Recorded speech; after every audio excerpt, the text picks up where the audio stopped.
this episode of the Turnbuckle, Paige/Saraya is all elite. We get an update on Kushita's skin disease. Dwight Howard wants to be a WWE wrestler. That's right, I'm not kidding.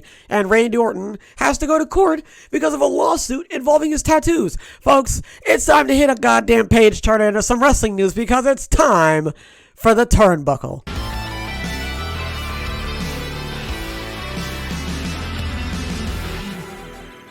Saraya made her debut on Wednesday's AEW Dynamite Grand Slam following the interim AEW Women's World Championship match. Tony Khan quickly confirmed on social media that Saraya had signed with the company.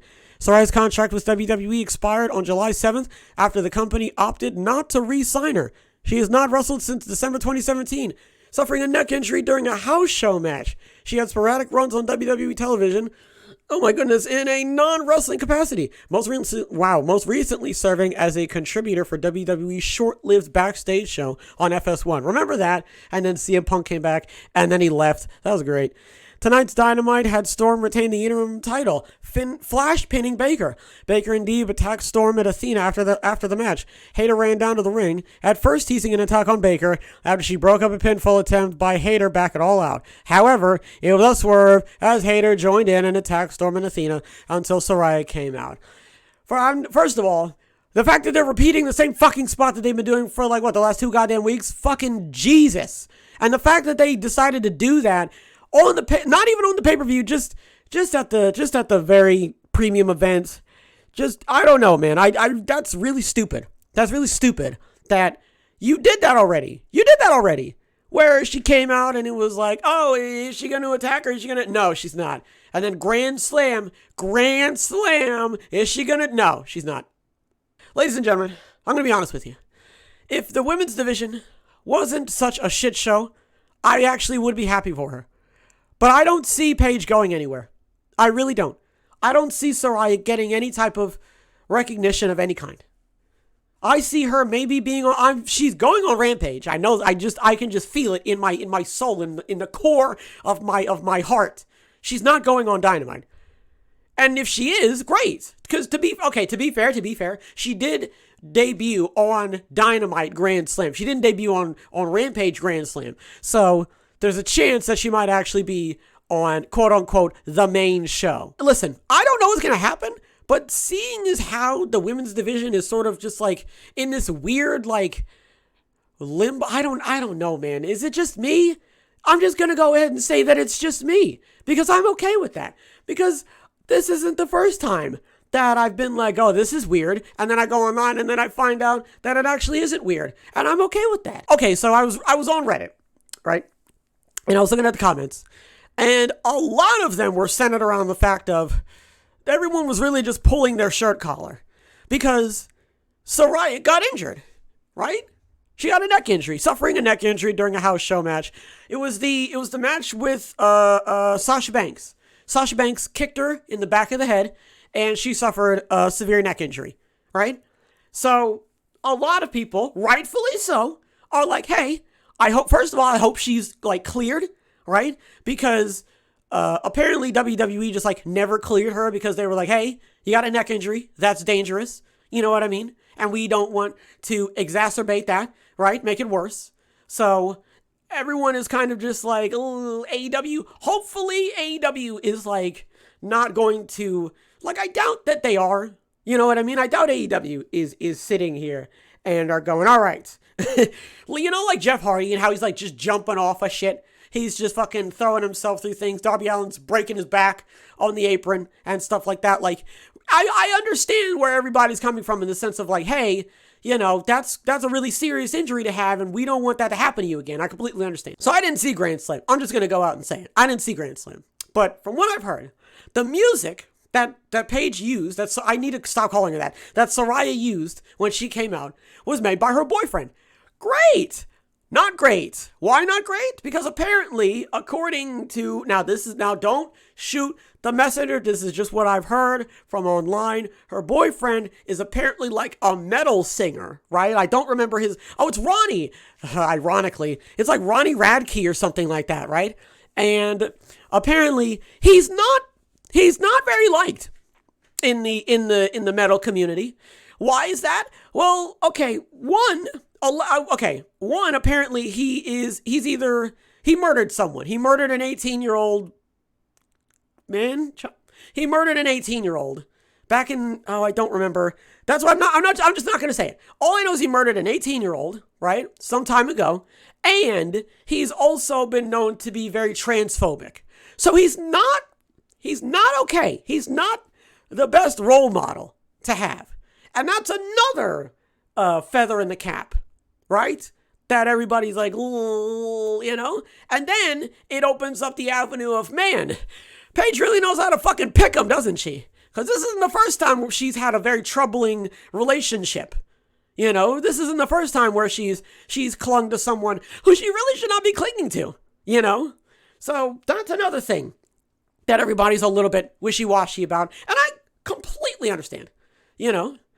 And somebody was like, this is really stupid on Tony Khan's part because he let her go out with that music. And I would argue that the average Joe isn't going to know anything about that, but considering that is something that, you know, happened, considering that is something that I would argue a fairly decent amount of people are going to know about, it's going to leave a sour taste in people's mouths, and I completely understand why. Aye, man. All right, next we're going to be talking about Kushita. So, NJPW's Kushita has been diagnosed with hand, foot, and mouth disease and has been pulled from Friday's Burning Spirit event. NJPW announced the former IWGP Junior Heavyweight Champion's diagnosis on Wednesday after announcing earlier in the week that the star would miss an earlier Burning Spirit Tour event with a suspected skin disease. Kushita has been set up to take part in a 10-man tag match on Friday's show. That match will now be an 8-man tag with Tanahashi, Tama Tonga, Toru Yano, and Jado facing Jay White, Carl Anderson, Doc Gallows, and Taiji Ishimori. The match had originally been booked as Kushita and Tanahashi, but now it's been changed. No announcement has been made as to Kushita's status for the tour's final event on Sunday at Kobe World Hall, where he is currently slated to team with Tama Tonga against Jay White and Taiji Ishimori. So, I just wanted to give an update.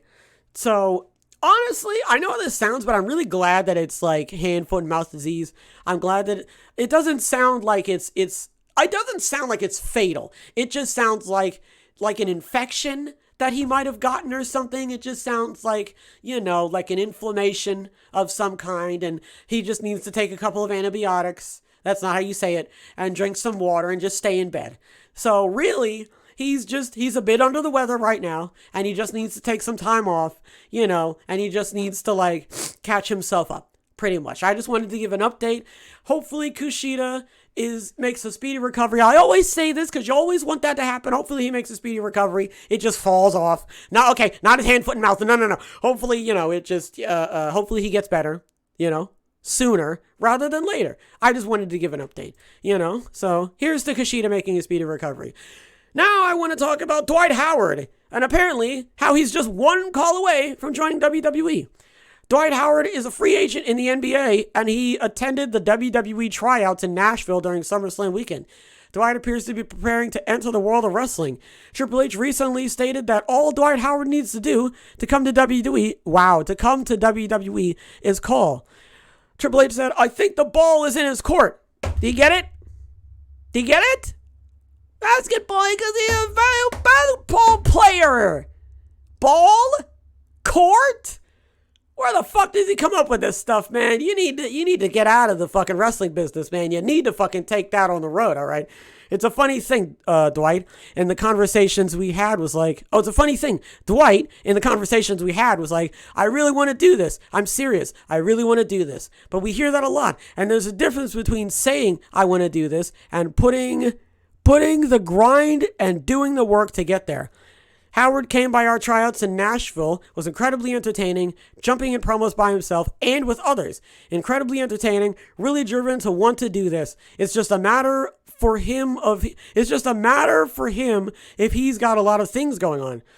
So when he says, "Hey, I want to give this a shot," he's got my phone number. All he's got to do is call me and we'll see what can happen. If he's willing to put in the grind and drive that guys like Logan Paul and Bad Bunny and Tyson Fury are willing to put in, then let's go. Listen, I wish my brother was down here right now because he would have a lot more to say about Dwight Howard than I would.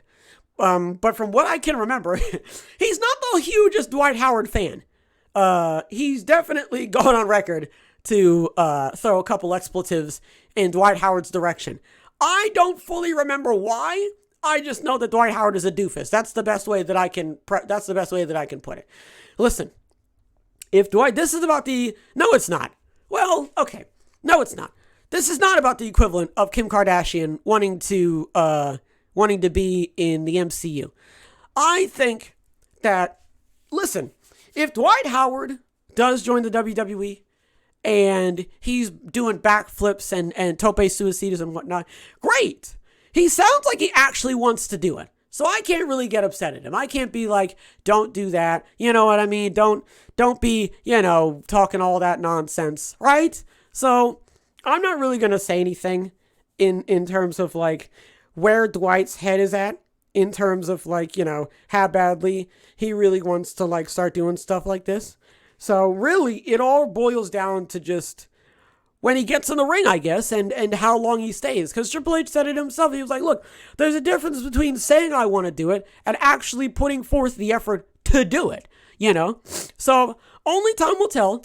And really, actions speak louder than words. So I can read this article 6 ways to Sunday, but until I actually see Dwight put forth, the effort to actually like prove to not just himself, but to everybody else that he actually wants to do this, then there's not really much I can say. Finally, we're going to be talking about Randy Orton and how he's getting dragged into court over a lawsuit. PW Insider confirmed that Randy Orton is going to testify in the lawsuit that Catherine Alexander has against WWE, Take-Two, 2K, 2K Sports, Visual Concept Entertainment, Ukes Co., and Ukes LA. Anderson claims in her lawsuit that she performed the tattoo work on Orton between 03 and 08 and that, quote, are easily recognized by his fans and members of the public. She also claims that ahead of the lawsuit, she submitted applications to register copyrights on each of the aforementioned works on March 15th, 2018. They offered her a $450 fee for the rights to the designs. That was not enough for her, so she's taking them to court for what she believes she is owed. Only time will tell how this lawsuit pans out because it could be a landmark case for realistic tattoos in video games. Now listen, I'm not a businessman. I'm also not Mrs. Alexander or Miss Alexander, however she would like to be addressed, right? So I could only assume that if you put in all that time and all that work and you feel as though that you're not being fairly compensated for it, I completely understand. I swear I remember hearing about this like ages and ages and ages ago, like long ago. But then again, that might have been something, that was something different, wasn't it? I think that was something different because I think it was off of like one tattoo. It wasn't off of like all of the tattoos that he had. So I understand where she's coming from in the sense that the company is essentially shortchanging me for my efforts, and she doesn't fully respect that. So you know what? More power to her. Hopefully she gets rightfully compensated for her efforts, and hopefully, I'm really hoping that Randy Orton doesn't miss too much of anything, So here's hoping that she gets the money she deserves, and Randy Orton is back in action sooner rather than later. What did we talk about, folks? Saraya's here, okay? That's great. Hopefully she changes her music, and hopefully she doesn't get hurt again, okay? Kushita's got hand, foot, and mouth disease. Here's hoping he makes a speedy recovery. Dwight Howard, sorry, not Dwight Schrute. Dwight Howard wants to be... I don't know why I thought, doesn't matter. Dwight Howard wants to be a WWE wrestler, superstar, whatever. He wants to be in the WWE. More power to him. I just need to actually see him want to do it. I won't say anything until I actually see it. And Randy Orton has to go to court because, goddammit, someone just had to draw on his body and now all of a sudden they want to get paid for it? Gee, cry me a river. I'm joking. It's a joke. Folks, I want to give a shout out to everybody who stopped by. Hopefully everybody enjoyed this episode. Hopefully everybody has a wonderful tonight and a wonderful tomorrow. And as always, big hugs. Big hugs all around.